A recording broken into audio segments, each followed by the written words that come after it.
C'est un gros sentiment de dégoût. Elle n'est plus ma fille. Ça va pas durer longtemps, ça va durer 3 jours dans ma tête comme ça.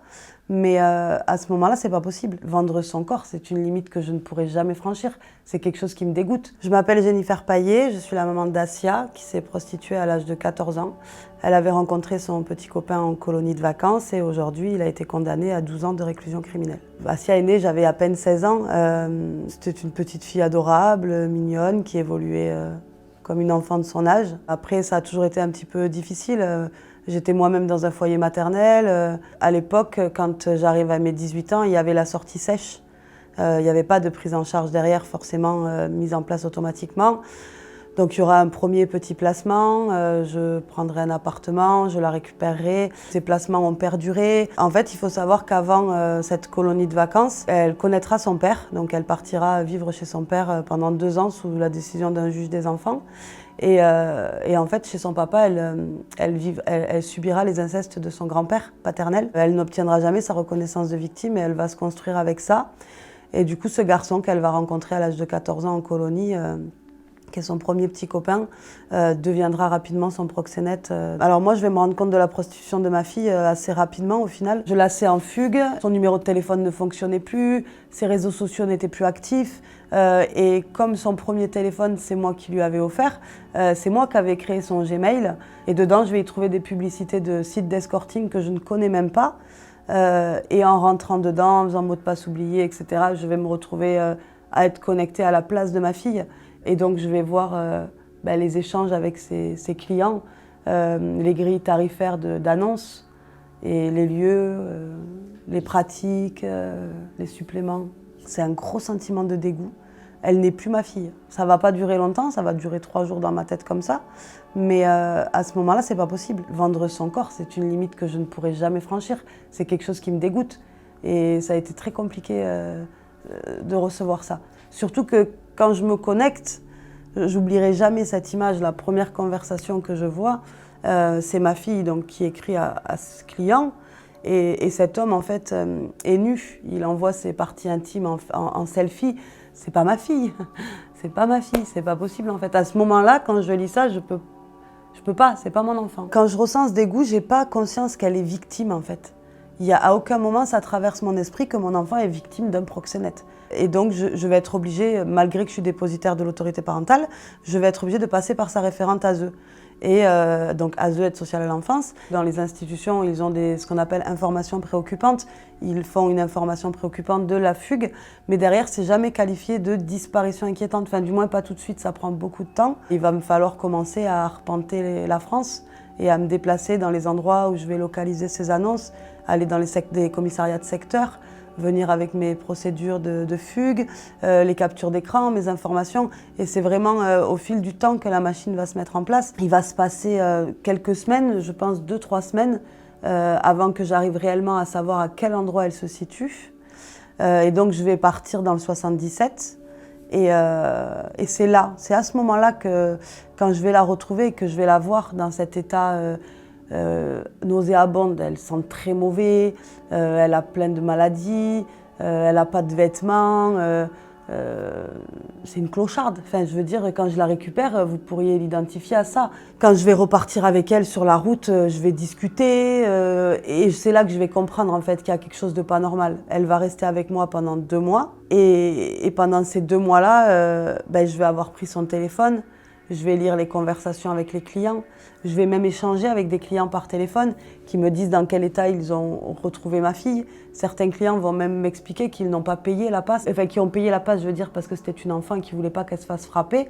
Mais ils ne vont pas avoir fait leurs actes là. Et du coup, je vais comprendre que ma fille, dans ces moments-là, c'est pas elle qui récupère l'argent, puisqu'on va me dire qu'il y avait un homme caché dans la salle de bain. On va m'expliquer qu'elle avait des hématomes, des contusions. Et c'est comme ça, en fait, que je vais comprendre qu'il y a quelque chose de pas normal et que, en fait, c'est pas elle, mais quelqu'un d'autre. Et il va arriver le moment où elle va repartir au bout de 2 mois. À ce moment-là, en plus, je viens de recevoir le courrier du juge des enfants qui me dit que la main levée de placement est faite. C'était juste qu'en fait, elle était arrivée dans une situation où ils ne voulaient plus qu'elle dépende de leur système, puisqu'ils étaient en échec. Dans mon malheur, il y a du bonheur. Elle va être enceinte. C'est cette grossesse qui va être le début de quelque chose. Par contre, Elle va quand même repartir malgré la grossesse et il va la faire bosser jusqu'à 7 mois de grossesse à peu près.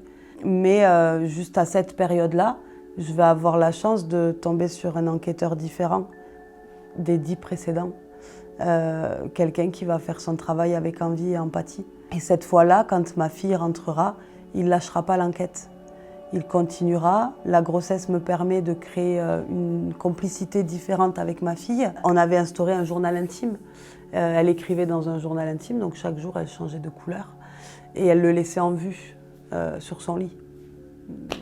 Je l'ai lu et plusieurs fois et je le prenais même en photo. C'est des choses qu'on a utilisées dans la procédure aussi. Elle racontait tout ce qui lui a fait vivre. Elle racontait les coups, la violence, elle racontait l'amour qu'elle avait pour lui, elle racontait le fait qu'elle avait envie de mourir, qui lui a donné envie de mourir. C'était très, très profond de ses émotions. Ensuite, nous sommes montés à Paris avec ma fille, son fils était né. On a été auditionnés et il est rentré en mandat de dépôt. Et du coup, 2 ans plus tard, on a eu cette cour criminelle en 2023. Donc il est rentré en mars 2021 et en mars 2023, le procès a eu lieu. Ça a été 2 années très très compliquées. Il y a eu au début beaucoup de bonheur. Mon petit-fils était né, elle créait beaucoup de liens avec son fils, c'était beau à voir. Et en fait, ma fille a rencontré un autre homme qui était le sosie de son proxénète physiquement, mais par contre qui ne l'a jamais prostituée, mais qui était un homme violent. J'ai retrouvé ma fille avec des hématomes, je repartais en arrière en fait. Ça a duré jusqu'au procès. Et au moment d'ouvrir le procès, elle était à ma gauche et lui est arrivé en face de nous dans le box. Et la première chose que ma fille m'a dit, c'est le sosie de... Alors, je ne vais pas donner son prénom, voilà, de son nouveau petit copain. Et elle m'a expliqué que cette relation toxique, violente, elle voulait y mettre fin. Et en fait, elle m'a demandé de lui faire confiance et elle m'a expliqué qu'elle avait besoin, elle, de mettre fin à cette relation. Que je l'avais toujours fait pour elle, mais que cette fois-ci, elle avait besoin de le faire. Elle l'a fait. Ça a pris du temps, ça a pris 3 mois, mais elle l'a fait. Je pense que la lenteur du système est compliquée sur la reconstruction. Les faits commencent en 2018, 2019, 2021 le mandat de dépôt, 2023 la condamnation, là 2024 les expertises, 2024 lui demande une baisse de sûreté, donc il est encore de nouveau dans notre existence et c'est pas fini. Puisqu'il y a encore des audiences en partie civile, il y a encore quand même des choses qui font que ça dure 6 ans. Comment est-ce que vraiment la victime, elle peut engager une reconstruction complète alors qu'il y a encore des relents de son parcours de victime? Et en plus de ça, son grand-père paternel n'a jamais été auditionné, n'a jamais été condamné. Le premier trauma de sa vie, elle n'obtiendra jamais de réponse. Et je pense que c'est très compliqué pour elle, ça.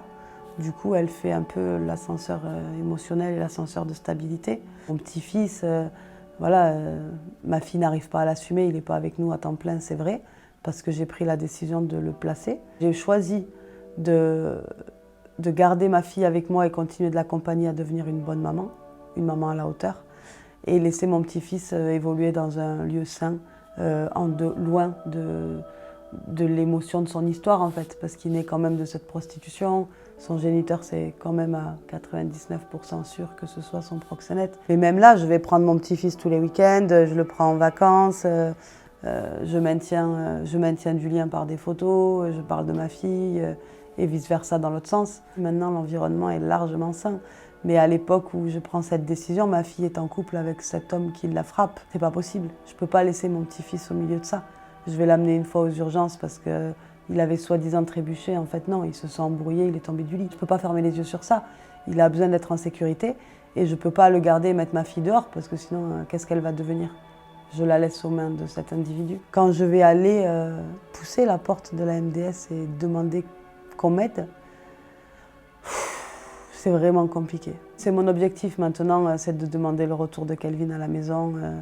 C'est indéniable. Peut-être qu'il restera encore quelques mois, peut-être ça prendra 1 an ou 2, j'en sais rien.